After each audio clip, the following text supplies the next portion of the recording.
மந்திர மரம். ஒரு கிராமத்தில் அண்ணன் தம்பி 2 பேர் இருந்தாங்க.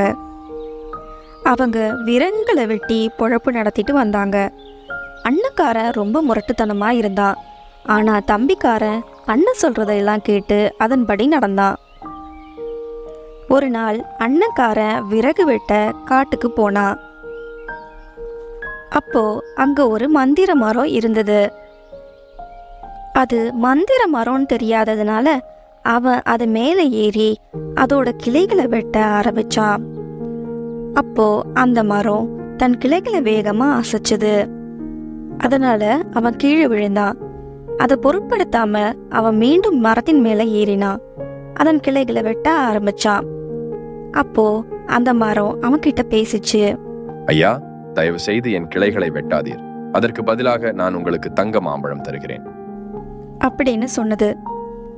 அதற்கு அவன், தங்க மாம்பழமா அப்படின்னு ஆச்சரியத்தோட அந்த மரம் சொன்னதுக்கு சம்மதிச்சான்.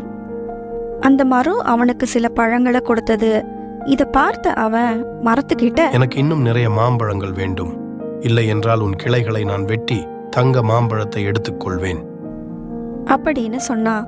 அதற்கு அந்த மரம், எனக்கு நிறைய மந்திர சக்திகள் இருக்கின்றது. என்னிடம் நீ இப்படி பேசினாய் என்றால் உன்னை நான் தண்டிப்பேன் அப்படின்னு சொல்லி கோபத்துல அவனை தன் கிளைகளால தூக்கி மரத்தோட கட்டி போட்டது.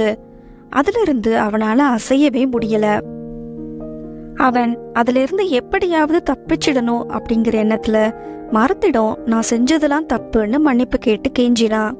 அதற்கு மரம், நானும் என் கிளைகளை வெட்ட வேண்டாம் என்று கெஞ்சினேன். நீ என்னை விட்டாயா அப்படின்னு சொல்லிடுச்சு.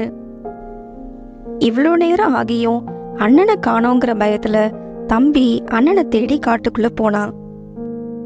அங்க அண்ணன் மரத்துல கட்டப்பட்டு இருக்கிறத பார்த்து தம்பி ரொம்பவும் ஆச்சரியப்பட்டான்.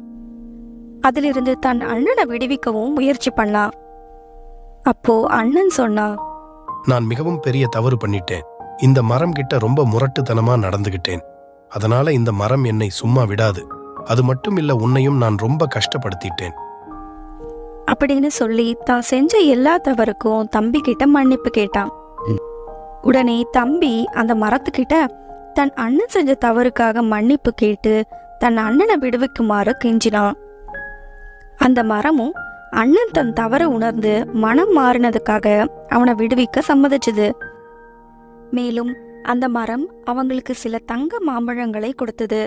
அதுக்கப்புறம் அண்ணன் தம்பி 2 பேரும் பாசத்தோட ஒத்துமையா வாழ்ந்தாங்க. குழந்தைகளே, இந்த கதையிலிருந்து நம்ம தெரிஞ்சுக்கிற பாடம் என்ன?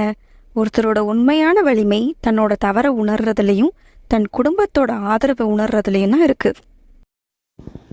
Thanks for watching. Please like, share and subscribe.